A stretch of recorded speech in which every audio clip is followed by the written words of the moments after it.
Do you have something that you truly, relentlessly desire? Despite your state of life, is there something else that you would go completely to the end of the world to get? Well, lucky for you, there's a way to achieve what you're looking for, and you won't need to go to the end of the world to get it. But you will need to go somewhere, and the place may be too out of reach for some.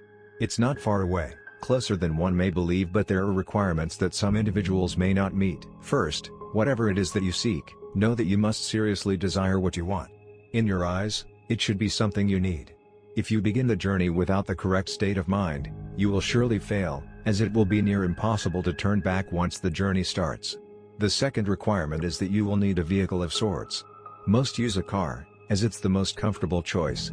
There have been a select few that have used small motorized vehicle, such as an ATV or motorcycle, but this has proven to be quite difficult, as the conditions of the journey can prove to be too bothersome. Do not use a vehicle too large or noticeable, as you will need some of the cover of night to be most safe. Also, while any sort of car will do, you may not want to choose the most expensive or cherished vehicle. You can take your slick new black Mercedes for the drive if you'd like, but don't expect it to come out in a pristine state. Make sure your vehicle is completely fueled before beginning the drive. The first task to accomplish is to locate the road. It doesn't have a name, it's not on the map, and technically, it doesn't even exist. It will only show up if you're looking for it at the right time, and you will only spot it if you know what to look for. Finally, you must be alone during the journey. You didn't think you'd be able to go with a group, did you? It must be night when you begin. Choose the time of the night where you believe the roads are the least populated. Drive to any area that is just a stretch of road surrounded by woods. Here's where you want to start paying close attention. If you're looking for the road, it will turn up eventually, but you need to search for the road's hint in order to pull down the right one. Once you're close, you will see or feel its signs, but what the signs will be will depend on what it is you desire. For example, if you are in search of wealth, you may spot shimmers on the empty branches of trees as if they resembled the shine of gold or diamonds. If you seek love, you may begin to see rose petals slowly dance in the light breeze, blowing in the road's direction. If you seek revenge, you might sense an ever-growing feeling of heat or anger in your body as you approach. Just know what it is you really want, and you'll have no problem finding the turn. Once you're sure you've found the revealed road, take a deep breath, and turn down onto it. At this point, you have officially started down the nameless road which brings you through 11 miles, leading to whatever it is you seek. Each mile will test your desire, and will expose if you really do want what you're searching for. Before you go any further, stop the car and be wary of a few advisements. Do not turn on a radio during the drive. Do not use a phone during the drive, reception would be cut off anyway. Do not open the windows during the drive. Make sure they are closed before you continue. If you are riding a vehicle without windows or a top, then prepare for the worst, as the odds are heavily against you. Do not attempt to leave your vehicle at any time. You'll never want to exceed 30 miles per hour, unless you're desperate to make it through a section of the road. And most importantly, as with any drive, buckle up, feel free to prepare and make sure you're ready. Once the road has been entered, time has stopped, so you don't need to worry about losing the night.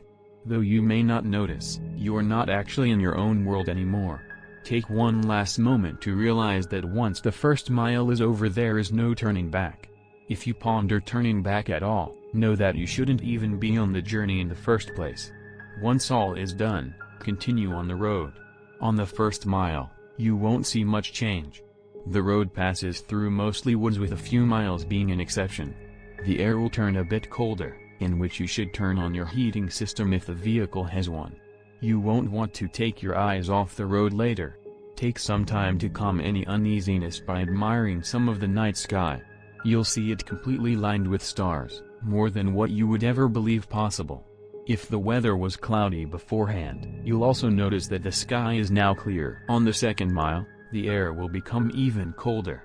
This is primarily the reason why traveling in an open vehicle is very difficult. With each mile, the air will drop in temperature even if the season should be warm. If the air is too cold to bear, even with the heat on, your only option is to speed up. With each mile the road also becomes more complex, taking more turns and showing an increasing amount of road hazards. Be sure to always keep focused on the road in front of you in order to avoid as many bumps or obstacles as possible. Hitting a few rocks and potholes won't hamper your progress too much, but you'll want to keep in the best condition for as long as possible. If your vehicle is forced to a stop because of damage, then there's nothing left you can do but eventually freeze to death. On the 3rd mile, you may begin to spot silhouettes of human figures in the linings of trees. Pay no attention to them, even if they seem to get closer. It will be hard to resist peeking at their unnerving, distant appearance, but know that they will reveal themselves later. At this mile, the road will become dirt if you weren't driving on it in the beginning. Keep to the center of the path as it will become narrow and wide at random intervals. On a quick side note, should you ever attempt to turn around, despite the previous warnings, you'll be left on a path which never ends. You would simply run out of fuel eventually, and be left to freeze in the cold conditions. On the 4th mile, you will not only see more of the figures but you will begin to in a sense hear them. In the back of your mind, a very faint unintelligible whisper will echo. These will come and go, but you can't stop them. If they become bothersome or distracting, try and tune them out by thinking of what it is you desire. Attempting to listen and determine what the voices are saying will only attract them to you, and you want to be as far away from them as you can. They'll be closer later, so there's no use bringing them near you this early. On the 5th mile, you will come to a clearing. The lining of trees to your left will disappear to reveal a lake with no end with a beaming, great moon over the water. The illumination from the moon will be so spectacular that the vehicle's headlights will no longer be required. Restrain yourself from gazing at it. If you look at its light for even more than a few seconds, the road in front of you will end, throwing your vehicle into the water in which you will freeze in mere minutes. The voices will be gone for this mile, but don't rejoice yet. They'll be back on the 6th mile. Take into account that you are more than halfway done. Despite the progress, you may lose hope here. The stars will have disappeared at this point, leaving the sky an empty, black abyss. The clearing will have ended, leading you back into the woods. The only light you will have will be provided by your vehicle's headlights, but they will flicker from time to time even if you're sure they're in perfect working order. If you have a radio in the vehicle, it will turn on here automatically. If you didn't turn it off beforehand, it will produce an overwhelming screech that will send you off the path. A calm voice will then begin to speak about your greatest fears, what it is you are horrified of in your life. It will speak in a way that will cause you to visualize the words in your mind, so don't listen to it. If you begin to comprehend what it's saying, the horrors will prove too much for you to stay on the road safely. Attempting to turn off the radio will prove no use. Speed up if you need to, just keep your mind off the voice as much as you can. As you approach the end of the mile, the voice will fade out of the speakers, leaving your ears at peace, for now. If you begin to comprehend what it's saying, the horrors will prove too much for you to stay on the road safely. Attempting to turn off the radio will prove no use. Speed up if you need to, just keep your mind off the voice as much as you can. As you approach the end of the mile, the voice will fade out of the speakers, leaving your ears at peace, for now. On the 7th mile, the voices from the figures will return. It won't sound like a whisper this time, but more like distant screams, growing closer with each second. At some point on this mile, you'll hear one of them in your ear, as if one of them were right behind you. This is because one of the figures have found their way into your vehicle. Do not turn around. Their faces will shock you to a paralysis, leading you off the road. If you don't draw attention to it, it will become uninterested, and hopefully leave. These beings are said to be ones who have traveled down this road before, but were not successful. They live the remainder of their existence suffering in the darkness, with their only goal being to bring other travelers down with them. It has been said from experience that these beings can't physically harm you, so as long as they don't cause you to wreck, you should be fine. On the 8th mile, slow down if you're going too fast. The road here takes very sharp turns, which if overshot will throw the vehicle into a pit through the trees. The cold is near fatal here. If you were to have a glass or bottle of liquid in your vehicle, it would be solid in seconds. The heating system will have become completely obsolete. Your headlights will flicker more, sometimes shutting off for a few seconds.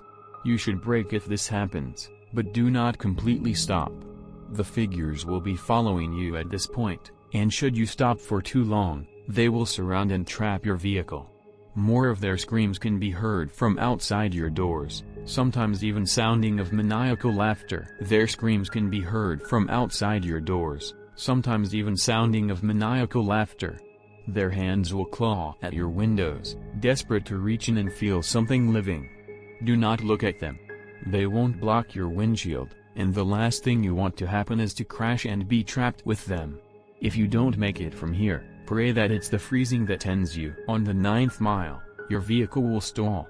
The headlights will shut off, as will all other systems inside. There's nothing you can do to prevent this.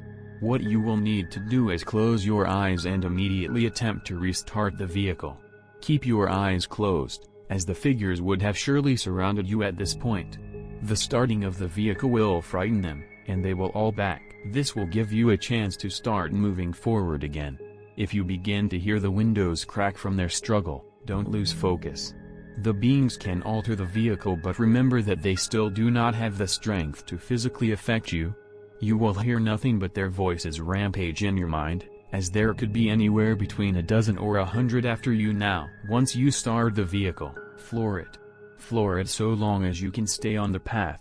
When the mile's done, the beings will retreat. On the 10th mile, the voices of the beings will stop.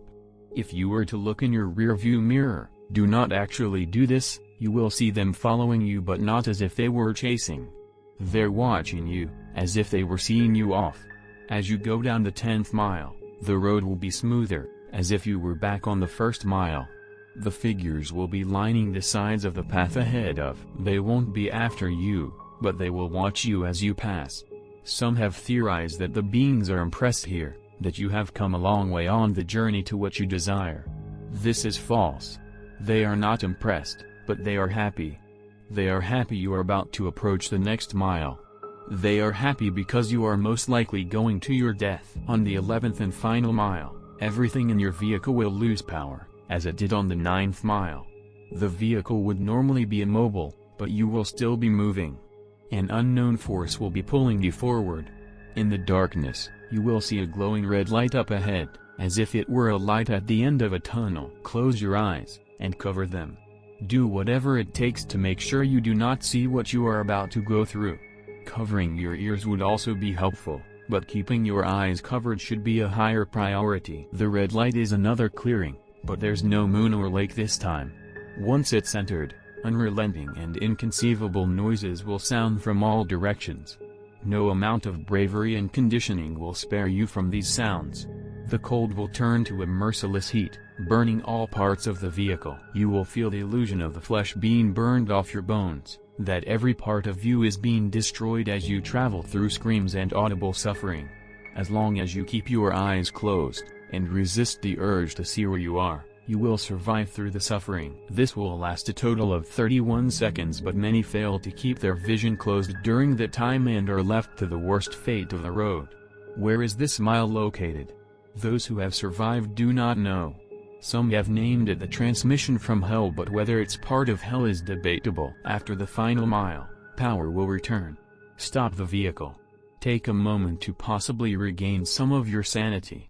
Let the screaming in your ears begin to fade and know that you have nearly completed your journey with the hardest task overcome. Breathe, and begin to drive forward once again. After only a kilometer, your vehicle will arrive at a dead end. Stop here and don't attempt to move again. Nothing will happen right this second, but do not be disappointed. Relax and close your eyes. Imagine in your mind what it is you've desired the entire time. It will most likely still be the same as when you entered, but with some this desire may actually change through making this journey. Think about what it was that you went through such terrifying and difficult means to acquire and imagine possessing it in your hands. Once you have completely visualized this, slowly open your eyes. You will then find yourself at the beginning of the unnamed road, where you first began. This may confuse you, but know that you are finished. Your task is done. Your mind will then turn to your reward. If what you desired was material, check in the back seat or in the trunk if the object is larger. If the object was small enough, it might already be in your pocket. If what you desired was non-material, then do not be disappointed if the change is not immediate. Turn back to where you came from, and you will find in your life that what you wanted is there. You may have found the love of your dreams. You may have gained unnatural, unimaginable power. You may have put your most hated enemy to the most satisfying revenge possible. You will have no doubt gained what you deserved. So now that the task is done, what's the catch? Is your vehicle cursed? Is there something you're about to lose? Is your death imminent? The answer to all is no, of course. You've done the challenge. You've proved worthy of what you desire. As stated before, the sounds of the 11th mile will continue to exist in your mind, potentially causing you some vivid and unusual nightmares, but these should prove as nothing compared to what you've gained. Now, one last question, is there something else you desire? Are you not yet satisfied? After all, you're left right back where you started. The road's right in front of you, so are you up for another drive? If so, buckle up, and just move forward.